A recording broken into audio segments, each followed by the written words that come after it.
So start చేద్దాం. First gear,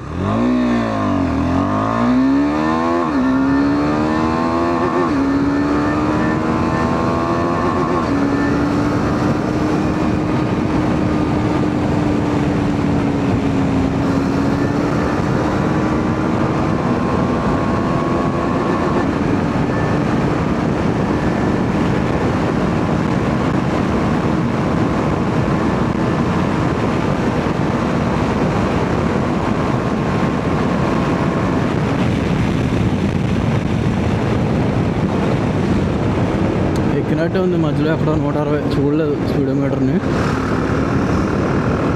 but ఆ 160 కూడా నేను కష్టపడి ఎక్కించాలంటే ఎక్కించేస్తాను. స్మూత్గా నార్మల్గా తిప్పుతా ఎక్కేస్తాను. బట్ ఇందాక మాత్రం చాలా బాగుంది. ఇప్పుడు కన్నా ఇందాక మాత్రం నాకు డిఫరెన్స్ చాలా చాలా చాలా బాగా తెలిసింది.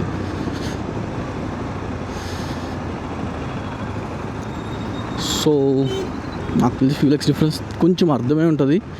ఏం లేదు, ఆ ఆక్సిజన్ మంచిగా అందించేలాగా చేస్తాను అని చెప్తుంది ఫ్యూల్ ఎక్స్. అంటే అర్థమయ్యేలా చెప్పాలంటే, అంటే ప్రాపర్ యూజ్ నాకైతే అంత ఐడియా లేదు. బట్ నాకు తెలిసిన చిన్న థింగ్ ఏంటంటే అడ్వెంచర్స్ అంటే మోస్ట్ BS6 వాటికి కొంచెం ల్యాగ్ ఇష్యూస్లా ఉన్నాయి. సో నాకు సజెషన్ ఏంటంటే స్టాక్ కన్నా ఫ్యూల్ ఎక్స్ బెస్ట్ నా సజెషన్. ఫ్యూల్ ఎక్స్తో పాటు ఇంకోటి కూడా యాడ్ చేసుకుంటే ఇంకా సూపర్. నేనైతే స్టాకే వాడుతున్నా నార్మల్గా. నాకు మళ్ళీ ఇవన్నీ వేయించుకొని మళ్ళీ ఎక్స్ట్రా పెట్టుబడి పెట్టించుకోవాలని ఓపిక లేదు. మెల్లిగా వెళ్తున్నామా వస్తున్నామా 80-90 అంతే. అండ్ నాకు తెలిసి మీరు ఇది హై ఆల్టిట్యూడ్స్లో కూడా ఆర్ లో ఆల్టిట్యూడ్స్లో కూడా మీకు డిఫరెన్స్ తెలుస్తుంది.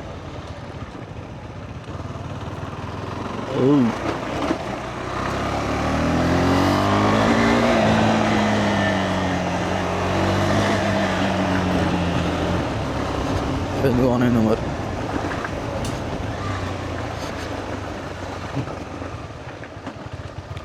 సో ఈ వ్లాగ్ మీకు నచ్చినట్టయితే please like, share and subscribe.